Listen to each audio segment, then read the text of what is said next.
umama make ngitshela angizange ngithathe serious kakhulu. Bengitshela ukuthi hayi umama uyakhuluma nje ukuthi ngihlale ngifundiswe. So angizange prepare kahle bazalwane. Amen. Amen. Bingelele bonke abefundisi egameni likaJesu. Besacela sibashayele izandla bazalwane. Izandla zenu bazalwane namhlanje ziyasolisa. I don't know why. Amen. Bingelele bonke abazalwane abakhona, omama, obaba, the whole church. I humble myself and greet everyone egameni likaJesu. Cela nawe ushayele izandla ngoba yes, amen. So umama uthathe almost yonke into bekumele ukuthi ngikhulume ngayo. So ngizovele ngithi kancane bese ngiyadlula bazalwane. Amen. Amen bazalwane. Ngisacela amen ahlangane bazalwane.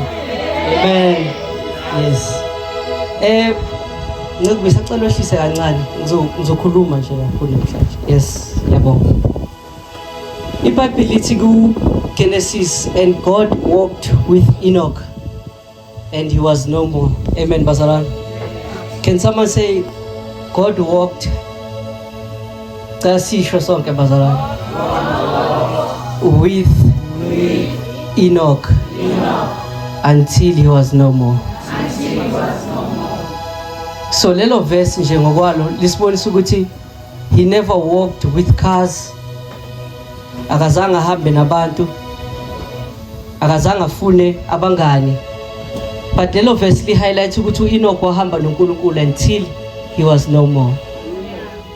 So thina singabazalwane sishawa into ezincane of which akusinto bekuyi aim kaNkulunkulu ukuthi sibe nazo. Amen bazalwane. Omunye uzofuna ukuthi abe associated noSis Priscilla. Wonke umuntu associated noSis Priscilla siyazi ukuthi uyezulwini. But namhlanje ngizokutshela ukuthi leyo nto leyo amanga. You can walk with people kanti la uyakhona akusila kumele uye khona. Kukhona idestination yakho uyi-one and awushare nomuntu. Lithi iBhayibheli and Enoch walked with God until he was no more. Tina, you can search ukuthi you are still there. Masingakucheka kahle, you are still there. You are still appearing. But lithi iBhayibheli he was no more even before uNkulunkulu would take him out. So there's a journey la uhamba khona and you will lose your identity. Last time ngishilo leyo nto leyo. So as abazalwane you'd find ukuthi uluntu sasekhona. Kanti masiza kuNkulunkulu we have been adopted. So the word that he adopted, it means we forget about our surnames and then sithatha isurname kaNkulunkulu. So you are married in community of property noNkulunkulu. But thina in our generation sibona abantu aba self-seeking. Sithola abantu abasibheke bona but abangabhekanga uNkulunkulu. Lithi iBhayibheli and God walked with Enoch until he was no more. Abanye bahambile with prophets. Abanye bahambile nabapostoli. Abanye bahambile, but they never journeyed with God. That is why uNkulunkulu makefika kuJesu akazange afike kuJesu athi wenzeni na. We asinayo leo evidence in scripture. Because yonke into ebeyenza bethi everything I do it's what I saw from my father's presence. So kune mirror dimension la uNkulunkulu khona if ufuna ukukhuluma nabantu azi ukuthi I will speak to a certain group of people because they have kept the commandments of God until they mirrored the presence of God. So solanka sisazokhalela ukuthi mangibuyele emuva nginakudla, mangibuyele endlini akunani nani, just know ukuthi you are still a baby. Just know ukuthi there's a level that is beyond food. Let me tell you ukuthi umuntu azafa bulawa indlala kumele ukuthi aphile isikhathi eside kakhulu. uNkulunkulu has created lo mzimba ukuthi ube ngenye indlela. So angeke uzokhala ngendlala ya 2 days or 3 days. uNkulunkulu faithful enough. After the 2 days, 3 days uzobona provision. So why mawuphuma la usawaridi ukuthi awuna kudla endlini? Yini kuyaqala ngawo kungabi nokudla? Kuyaqala ngawo kungabi nemoto. So what makes you special uxa uthi uNkulunkulu must drop ukudla from ezulwini for wena?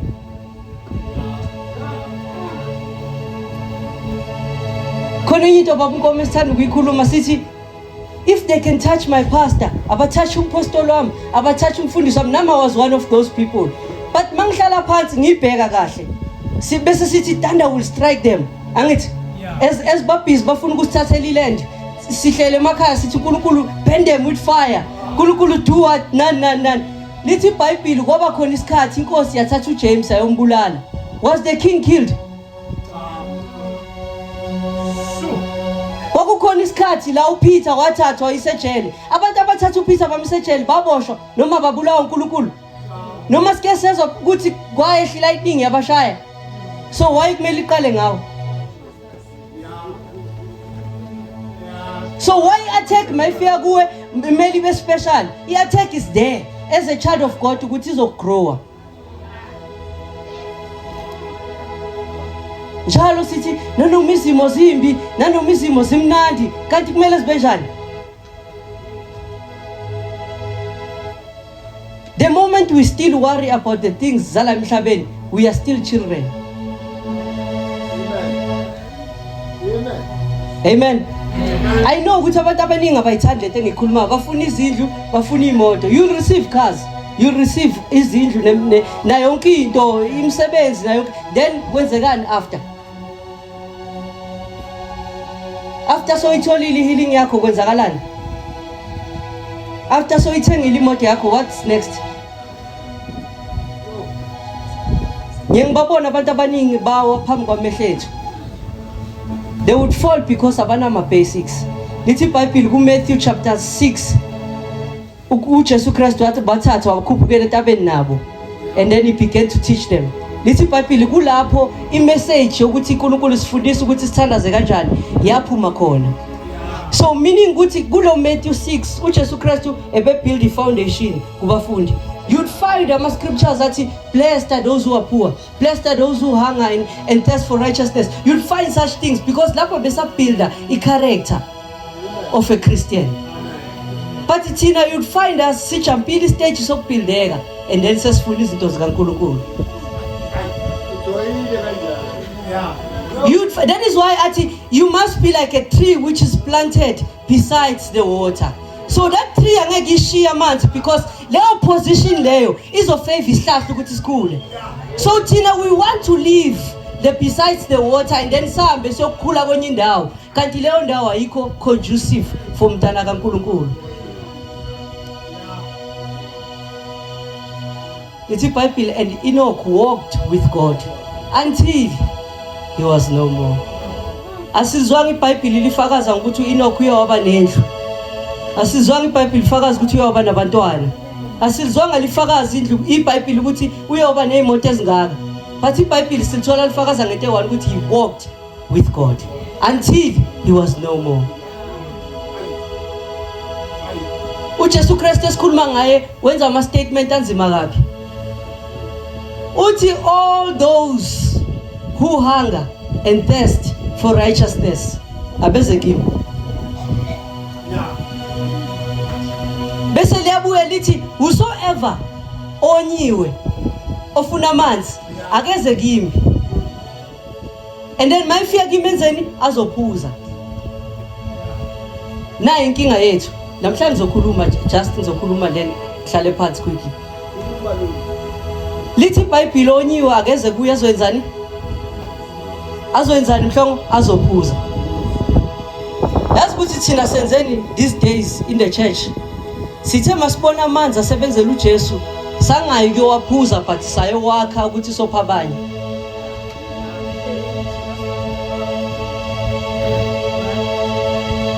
Because ngifuna ukuba yi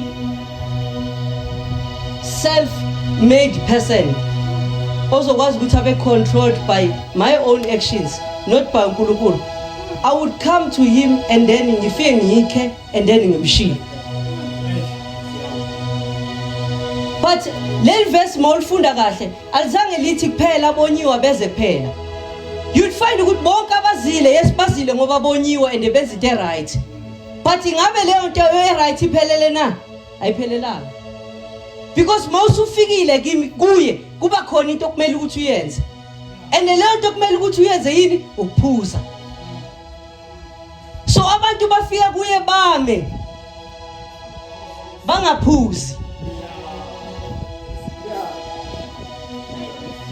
Bese bathatha lamanzi bahambe bawanikeza abanye abantu bone bangazange bawaphuze eqala.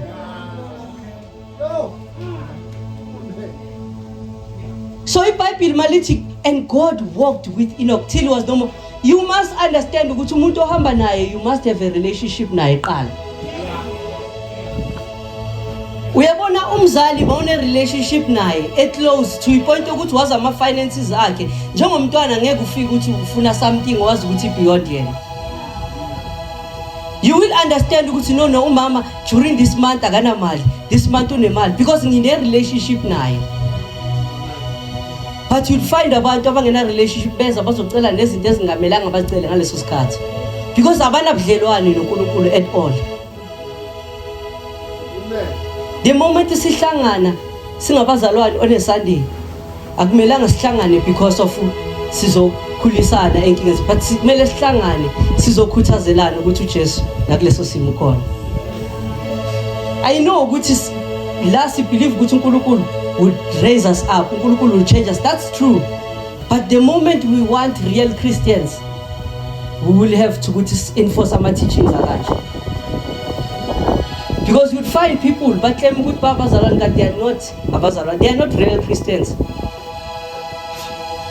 Inkinga yenza ukuthi bekhona ama false prophets. It's not because of ama false prophets baningi. It's a result of not having real Christians. The moment we have real Christians, angeke kuphuma umuntu false.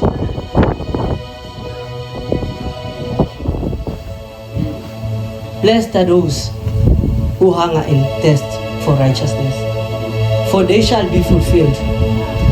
For they shall be what? Fulfilled. How many of us esize esontweni size lokuzomdumisa kuphela sambe sibuyele emuva? How many of us esithi mahlangana nomama simcheck ukuthi uright na i-well-being yakhe ne-safety yakhe, not ukuthi thina size sizofuna umkhuleko kuphela kuye. Bangakabake baya kumfundisi wethu mamfushane bafike bayomchecka nje ukuthi uright without prayers. But you'll find 90% bangahlala nabo phansi abefundisi ngibabuze bazokutshela ukuthi each time ngibona umzalwane eze kwami there was a problem. How many times umzalwane azobuya azofaka sathi kwafika inkinga endlini yami ngadila nayo fast sadlula saqhubeka saya phambili. But we don't have such. Asinabo abantu abamfuna uNkulunkulu ngenhliziyo zabo zonke. But sinabantu abamfuna uNkulunkulu ngeindebe zamehlo zomlomo. Nangokubona kwabo ukuthi oh ngiyafuna and then inhliziyo kanti kude kunoNkulunkulu. Amen. Amen. So today ngizokhuluma just kancane and then I go and sit down. Incwadi ku John chapter 17 ku verse 3 asifundi. Khona amagama lapho uJesu Kristu wakhulumayo mayizokhuphuka aba glorified. Amagama very simple and a very easy. Thina njengabazalwane we look for power. We look for strength. Siyasifune lezinto nasendaweni la singekho khona. Because kahle into kaNkulunkulu asiyazi and asikaze sayazi. Mangathatha i-microphone khona manje ngihambe ngibuza abantu ukuthi masikhuluma nge-eternal life isikhuluma ngani. Bazokutshela ukuthi eternal life ukuphila okungapheli. Bazokutshela ukuthi eternal life ukuba nezinto in abundance. Ukuba ne-immortality ukuphili okungapheli. Bazalwane niyazi eternal life angithi? Angithi bazalwane mongayazi phakathi isandla sizokunceda fast. So sonke siyazi eternal life. So manganika i-microphone each person ngibuza ukuthi yini eternal life? Yini ukuphila lokho kungapheli? Yini lento uJesu Kristu bekhuluma ngayo? John chapter 17 verse number 3 masimfunda uthini bazalwane?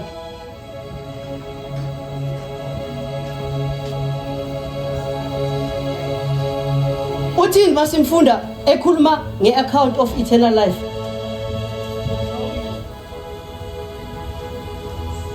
Besacala simfunda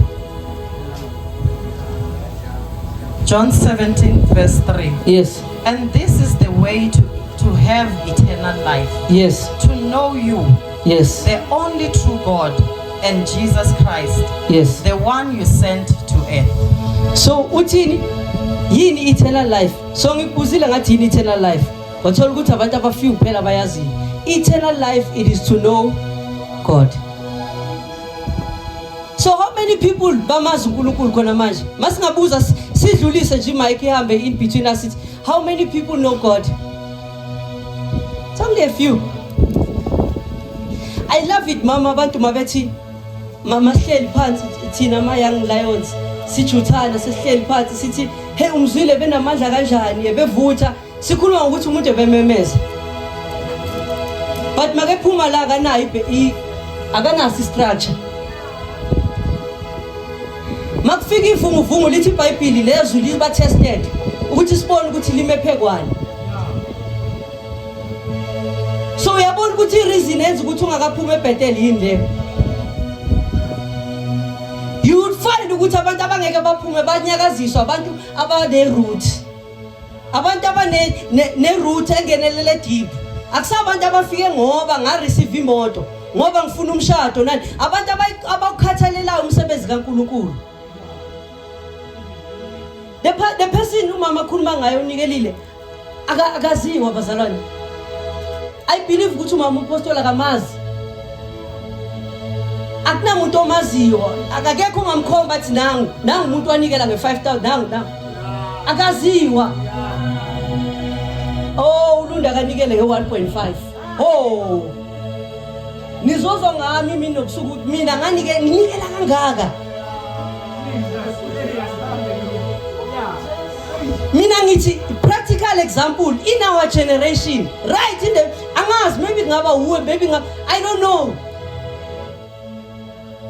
Umuntu onjani loyo you can see ukuthi lo muntu loyo rooted.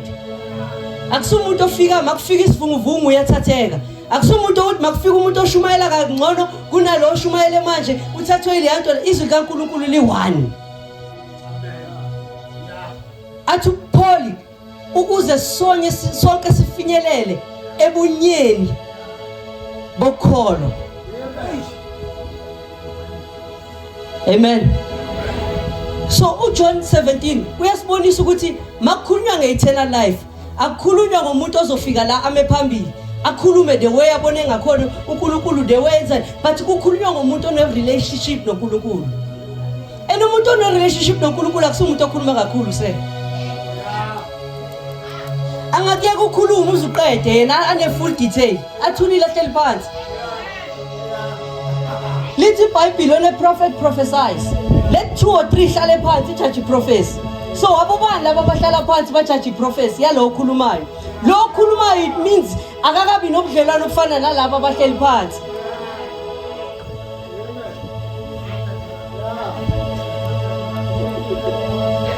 So you'd find ukuthi mhlongo sinabantu abapowerful kanti abangamazi uNkulunkulu.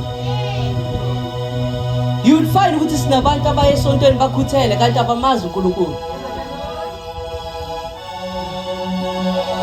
Ukwazana noNkulunkulu, it's what we call eternal life. So the moment isazana noNkulunkulu sinani? Sine eternal life. Amen bazalwane. Say eternal life. Umuntu ozana noNkulunkulu umuntu onani? One eternal life. So the moment umuntu ezofika and then anga display any substance, you should know ukuthi lo muntu loya akazange amazi uKristu, akaze futhi ahlangana naye. Lithi iBhayibheli bazofike ngesikhathi sokugcina bafike bathi sawakhipha amadimoni ngegama lakho. Sabaphilisa futhi ngegama lakho. Baba kayikhulumi kuphela ukuthi anginazi. Uthi uqala uthi benzi bobubi. So So in other words ubabekele kwi category different ukuthi nina nenza izono ezidlula nabantu abahlele emhlabeni kodwa ndibele ndibiza igama lami. Bazalwane ngikhuluma ngoJesu okwafika umuntu othengisa ngomzimba wafika waphula ioil phansi akazange athi menzi wobubi kodwa ngalelo langa makayohlangana nabantu ababiza igama lika Jesu uyobabiza ukuthi abenzi bobubi.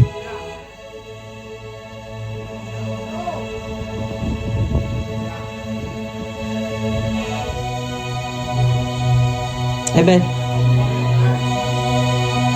So you see ukuthi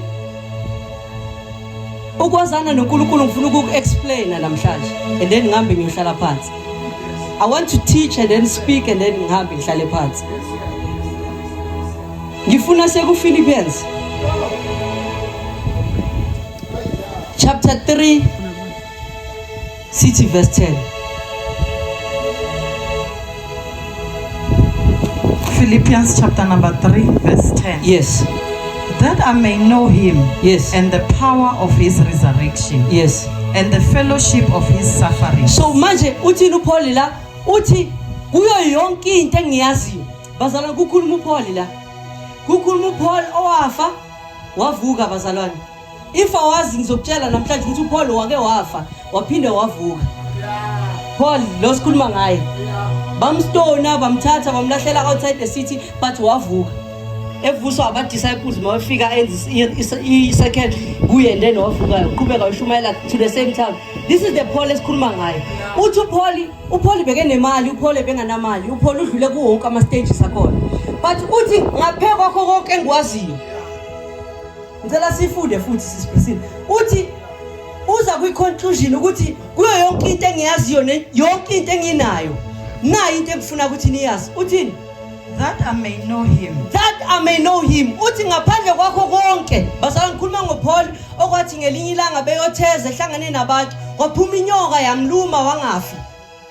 So wena ohleli phansi awukazolunywa inyoka. Asingaqambelana manga. Awukazobona umhlolo kaNkulunkulu wenzeka kuwe ngaphandle ukuthi akugcwalise nge10 rand boshota ngemali etaxi. Ngikhuluma ngoPaul ozibone zonke. But uza kwi conclusion e1 uthi isifiso sami ukuthi ngimazi. Esami isifiso ukuthi ngenzeni ngimazi. So the moment size esontweni each and every Sunday ukuthi sizo build a relationship yokwenzani yokwazana naye. So the moment waphuma ngalo mnyango noma ngalesa space ungakamazi for that day you lose something.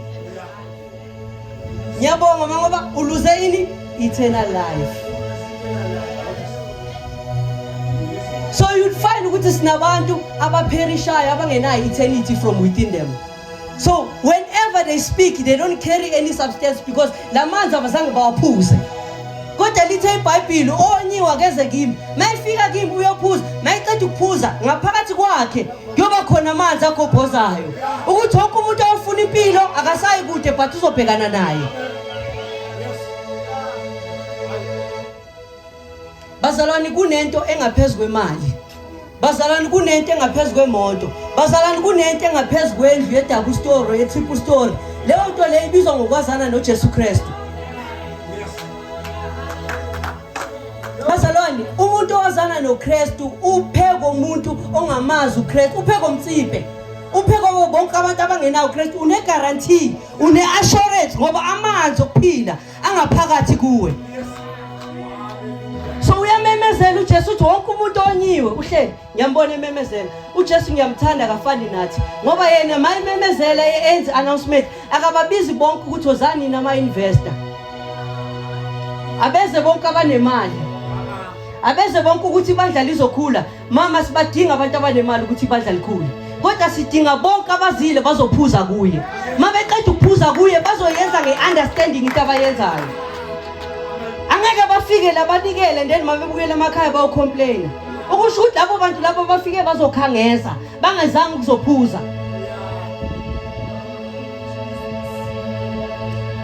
Amen. Uthi ngicela siphinde uthi kukho konke nginakho. Hebazana uPaul beyi tent maker. uphole bezimali bazalwane. Angifuni ukukhuluma ngeaccount yegospel yakhe because he's far greater than us. But lo muntu lo uyama uthi kuko konke engikwaziyo i1 into engifunayo ukuthi ngimazi.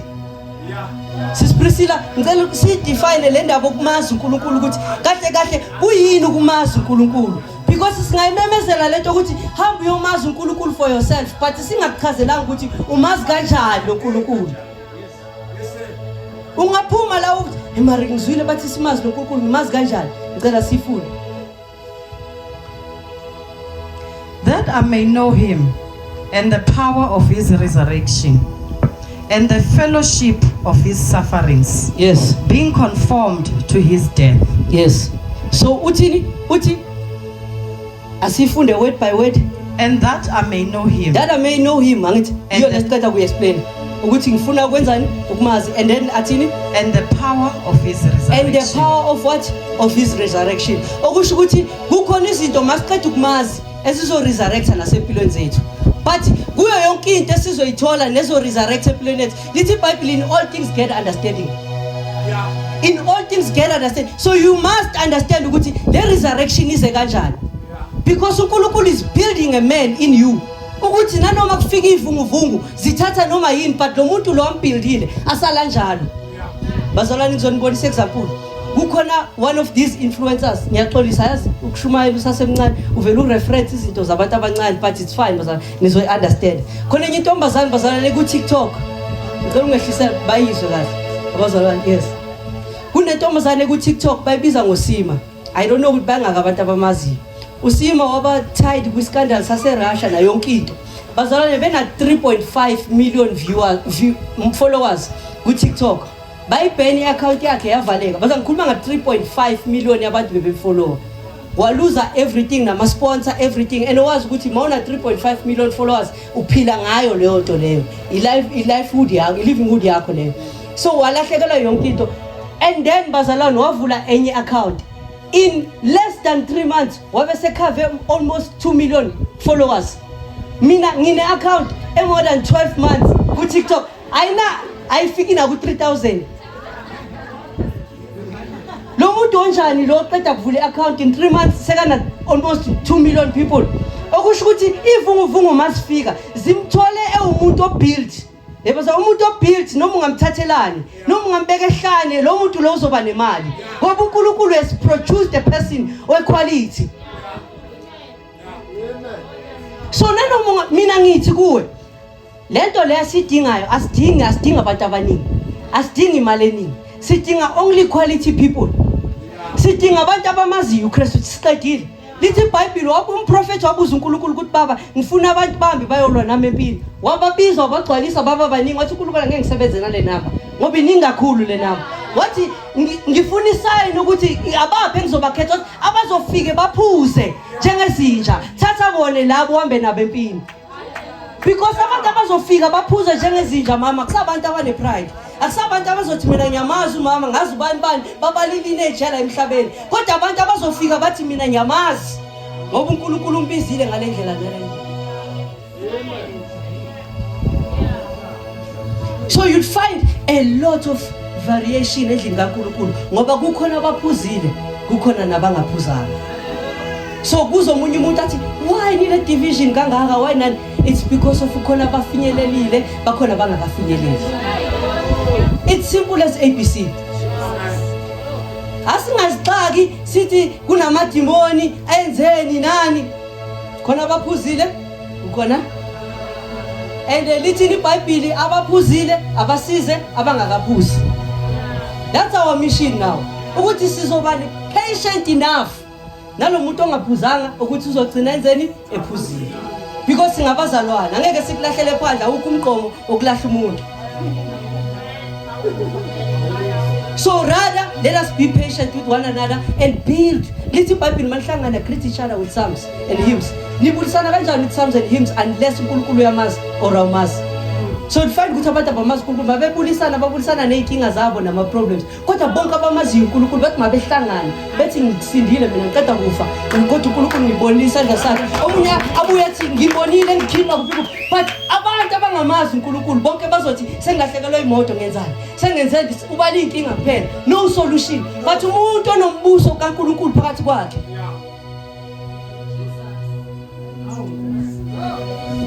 asiphinde line by line ngiyaxolisa sisiprisile that I may know him and the power of his what resurrection qhubeka sisiprisile and the fellowship of his sufferings and the fellowship naye nyiphathi ke manje so abantu bakaNkulunkulu sibabona ngalezi zinto lezi asikwazi kuyibalekela le bazalwane angeke ngiyathanda ivangeli lokuthi bathi khona umusa khona igrace nani bazacela ukukhiphela umuntu oyi1 okwathathwa umusa wa double story wahlala kungabe nenkinga ushadile ujabulile yonke into ihamba cela ukukhiphele 1 omaziyo oyi1 na uhleli phansi uyazi ukuthi ziyangishubela ziyangibuye nami njengoba ngime phambili I know ukuthi mangibuyele emuva kungenzeka ukuthi ngihlangane nento kanje na kanje because sufferings are part of our journey. Umama ichazile except uthi mama it's fellowship in his sufferings. Yini fellowship na? Yini fellowship? Kusho ukuthi into ene suffering nathi si in fellowship. But sitshele walithi iBhayibheli olungileyo. Nanoma inkinga zakhe zingaba ningi kodwa uNkulunkulu unamandla okumenzani okumkhipha kuzo zonke. So in other words uyinkinga nomuntu olungile akusiyo ukuthi lo muntu olungile akalunganga kodwa ungena enkingeni ngoba unjani ulungile uNkulunkulu unamandla okumenzani okumkhipha kuzo zonke okusho ukuthi nathi njengoba singabazalwane silungile ungamangali mawunenkinga isayini ukuthi ulungile ungathi uyixaka ukuthi uyele nale ngilungile zishayisa ukuthi ngilungile le sign ekubonisa ukuthi ngilungile baningi abaye bathi oh bazalwane bami that is why we need wisdom. Amen. Ngizonika example